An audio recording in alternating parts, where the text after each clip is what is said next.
இன்று நம்முடைய உரிமையை நிலைநிறுத்த வேண்டிய தினம். மக்கள் அனைவரும் சாறை சாறையாக வந்து வாக்குகளை அளித்து கொண்டிருக்கிறார்கள். நாட்டின் ஜனநாயகத்தை பாதுகாக்கும் இந்த நாளில் மக்கள் தங்களுடைய வாக்குகளை தவறாமல் செலுத்த வேண்டும்.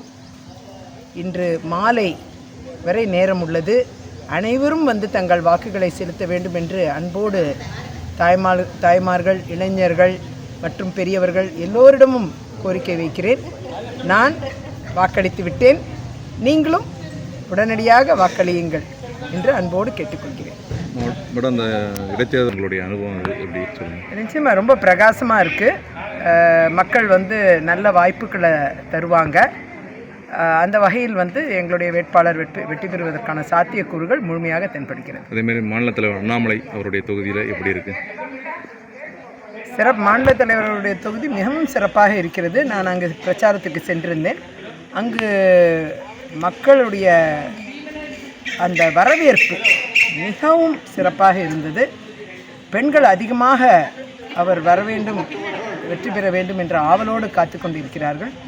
எனவே உறுதியாக மாநில தலைவர் திரு அண்ணாமலை அவர்களுடைய தொகுதி ஒரு வெற்றி தொகுதி என்பதில் மாற்று கருத்து இல்லை. இதேமாரி தமிழகம் இந்தியா ஃபுல்லாக எத்தனை இடங்களில் கைப்பற்றும் இந்த மாதிரியான ஒரு கருத்து?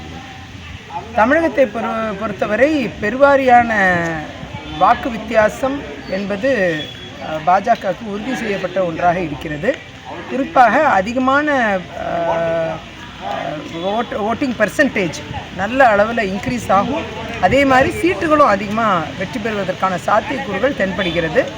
இந்த முறை ஒரு மிகப்பெரிய மாற்றத்தை தமிழகம் காணப்போகிறது என்பதை என்னால் உறுதியாக கூற முடியும். மேடத்தோட அடுத்த இலக்கு என்னவாக இருக்குது? நீங்கள் பார்லிமெண்ட்டுக்கு நீங்கள் வாக்களிச்சாச்சு, அடுத்தது இந்த இலக்கு? தற்பொழுது பாரதிய ஜனதா கட்சியின் ஒரு அடிப்படை தொண்டனாக நான் பணியாற்றியுள்ளேன். நிச்சயமாக வரும் காலங்களில் கட்சி தரக்கூடிய பணிகள், கட்சி பணிகளாக இருக்கட்டும், மக்கள் பணியாக இருக்கட்டும், அவை சீரிய முறையில் எப்பொழுதும் போல என்னுடைய உழைப்பு என்பது மக்களுக்காக இருந்து கொண்டே இருக்கும். அந்த பயணத்தை நான் தொடர்வதற்கு கட்சி எனக்கு உறுதுணையாக இருக்கும் என்பதில் இருவேறு கருத்து இல்லை. சரி, நன்றி.